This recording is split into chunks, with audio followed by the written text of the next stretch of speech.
শামীম রহমান নামে এক প্রতারক বিএনপির ভারপ্রাপ্ত চেয়ারম্যান জনাব তারেক রহমানের আপন চাচাতো ভাই পরিচয় দিয়ে বিভিন্ন ধরনের প্রতারণা করে আসছিলেন।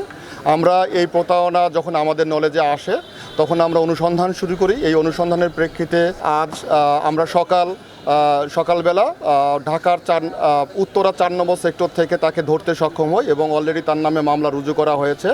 বান্ডেল থাকলে প্রতি সেনমানিতে টাকা বাঁচবে। বিকাশ সেনমানি বান্ডিল কিনে জিতুন প্রতি লেনদেনে। যখন তাকে গ্রেপ্তার করা হয় তার কাছ থেকে প্রায় 10-12টি বিভিন্ন কোম্পানির সিম জব্দ করা হয়। এছাড়াও প্রায় 4টি ডেবিট কার্ড, ক্রেডিট কার্ড তার সাথে ছিল।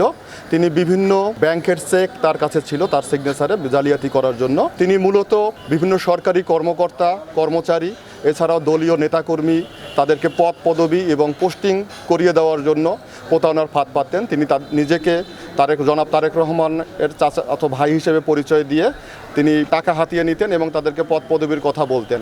এভাবে তিনি দীর্ঘদিন যাবৎ তিনি তার এই প্রতারণা চালিয়ে আসছিলেন এবং তিনি নিজেকে ব্যারিস্টার বলে পরিচয় দিতেন অনেক সময় এবং নিজেকে ডিআইজির ইকুইভ্যালেন্ট হিসেবে পরিচয় দিতেন তিনি বিভিন্নভাবে। তো আমরা সেই প্রতারককে ধরতে সক্ষম হয়েছি।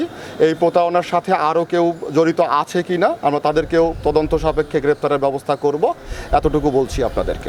আসলে তিনি প্রতারণা করতেন তার ফোন ব্যবহার করে। তিনি বিভিন্ন জনকে যারা পদপ্রত্যাশী ছিলেন, পদপ্রত্যাশী আছেন বা বিভিন্ন জন বদলির জন্য যারা প্রার্থী ছিলেন তাদেরকে তিনি ফোন দিতেন এবং ফোন দিয়ে তিনি তারেক রহমান সাহেবের চাচাতো ভাই হিসেবে পরিচয় দিয়ে তাদেরকে বলতেন এই কাজটি আমি করিয়ে দিচ্ছি, বিনিময়ে কিছু খরচ হবে। এইভাবে তিনি আসলে প্রতারণা করতেন। তিনি টার্গেট ওয়াইজ আসলে তিনি কাজ করতেন। তিনি ফোনে অধিকাংশ সময় কথা বলতেন, তিনি সামনাসামনি হতেন না। তিনি বিভিন্ন মাধ্যম নিয়ে বিভিন্ন জনকে সামনাসামনি করতেন। তিনি একেবারেই কারোর সামনাসামনি কখনো হতে চাইতেন না। যেখানে একেবারে নিরুপায় ছিলেন সেখানে তিনি বিভিন্ন জনের সামনাসামনি হতেন।